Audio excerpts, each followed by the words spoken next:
Hey guys, how's everybody doing today? Well, it's finally done. My Nemesis. I decided to call it the Nemesis because mostly some of the parts on these is from the Umbrella Corporation, so I wanted to keep it a little bit different. That's why I called it the Nemesis upper. It's pretty much all those parts that I've been showing you guys is pretty much what it looks like right now. I also got the red dot, which later on I'm going to put it on there. Just a simple breakdown. CAC Industry can, Integrity Arms, barrel, 10.5, Spike Tactical gas block, Spike Tactical Melatonin gas tube, Red X, 10-inch rail, Spike Tactical little door on there. I got one that says Zombie Hunter on it, so you can see it on there, Zombie Hunter. The bolt carrier group, it's from the Umbrella Corporation. The upper, the strip part, was from the Umbrella Corporation also. I also got the Bravo Company large latch charging handle, which is called Mod 3 if I'm correct. Yeah, Mod 3. Spec Tactical forward assist. And a little bit of Magpul furnish. I got the rear sight, front sight, and I got the panels in OD. I wanted to use a different color since everybody uses either black or FDE, which is flat dark earth by Magpul, and I'm also using one of their hand stops. It's actually a whole set, but it felt more comfortable just having the regular one on there. So it's much easier to hold and everything.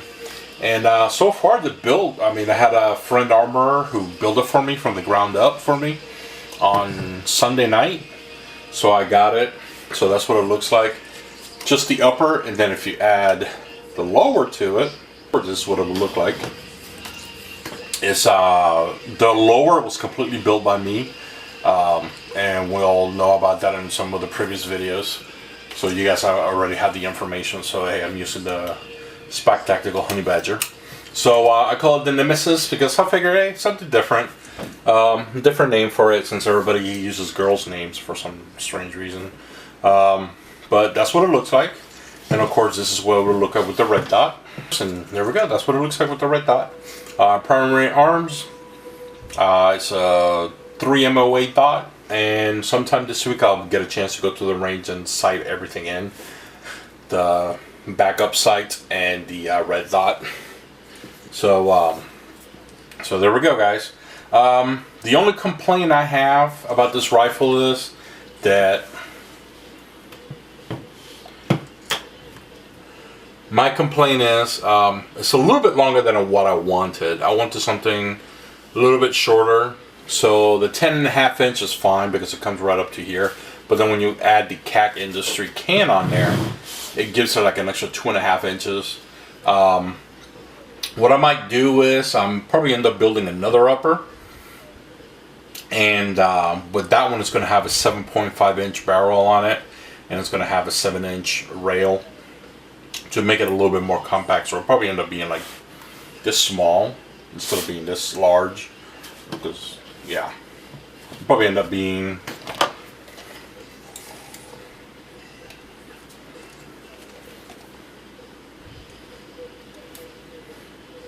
so it'll probably end up being this much shorter right there. So it'll probably only come up to here, and then with the flash hider or whatever kind of compensator I'm going to use, just to make it a little bit smaller. My other complaint is from Red X manufacturer. I ended up picking up the rail from them, and when I got it, it was blemished. I mean, I'm talking about this thing was scratched up, it was banged up. I was actually not very happy. But for the price, for $95, that includes shipping. That's really inexpensive for a rail. When the armorer was putting it together, he told me this is actually a very good quality rail, and he said he was very surprised that I was able to get it for $95 including shipping. 2-day shipping actually through UPS. which it got here actually in 3 days, not in 2, but you know, they're always off by a day or 2 anyway. But the one thing he did say is, yeah, he was able to tell that it was used, and that's the reason why it has all these weird markings. It seems that whoever used to be the original owner of this rail was trying to add panels onto the screws. And you can tell, I mean, you can see where the paint's completely scratched off, and you can tell where to try threading it and all that stuff. So I sent an email to Redex,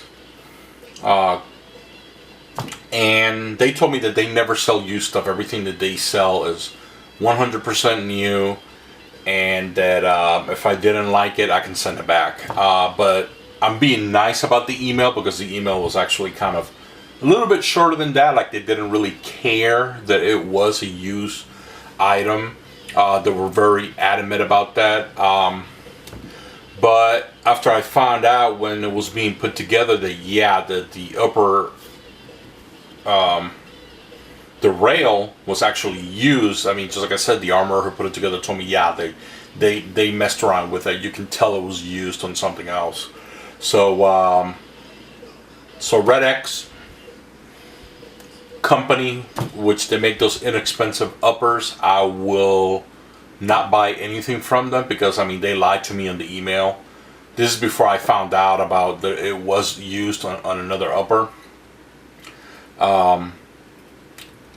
Yeah, they lied to me, so I'm not too happy about that. I mean, don't get me wrong, it's very inexpensive. Even if it was a blemish rail, if they would have told me, hey, by accident, they would have said, hey, we accidentally send you one, is there a way we can fix this? And you know, it would have been cool.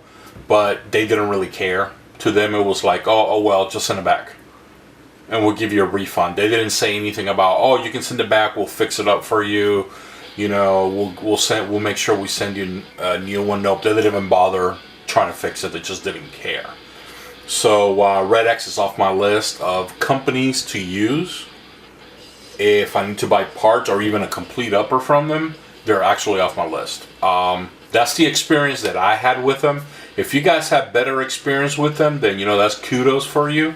Everything worked out for you. That's cool. If you want to keep using them, that's cool. But my own personal experience as somebody who likes to build decent rifles or have custom build stuff like this upper, like the way I had it customized special the way I wanted it, then yeah, you know, my money, you know, it's my money. I expect to get a better kind of service than that. But like I said, everything else from CAC Industry, from Primary Arms, from Umbrella, from Spike Tactical, from Integrity Arms, everything else that I got from everybody, I had no issues whatsoever. Until I take it out and shoot it, then we're gonna find out if this thing is gonna run or not. But that's my only gripe was about the rail. Everything else is fine. I haven't had any issues with anything except the shooting part. I haven't taken it out to shoot until this weekend. Sorry that the video's a little bit long. I'm going to try to edit it out as much as I can. And everything works fine. I mean, these are GI mags, 20 round ones.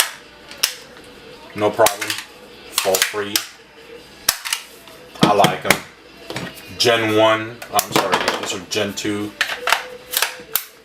Fit with no problem. And that's with the bolt close. They fit in with absolutely no issues. And this is a Gen 1 Magpul. No issues. Fall free.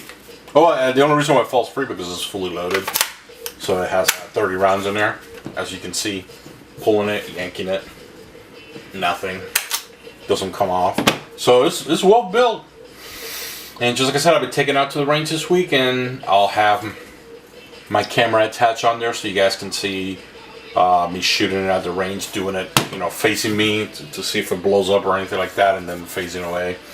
Hopefully it doesn't blow up, but because you know, anything can happen. You know, the gas tube could be something wrong with it.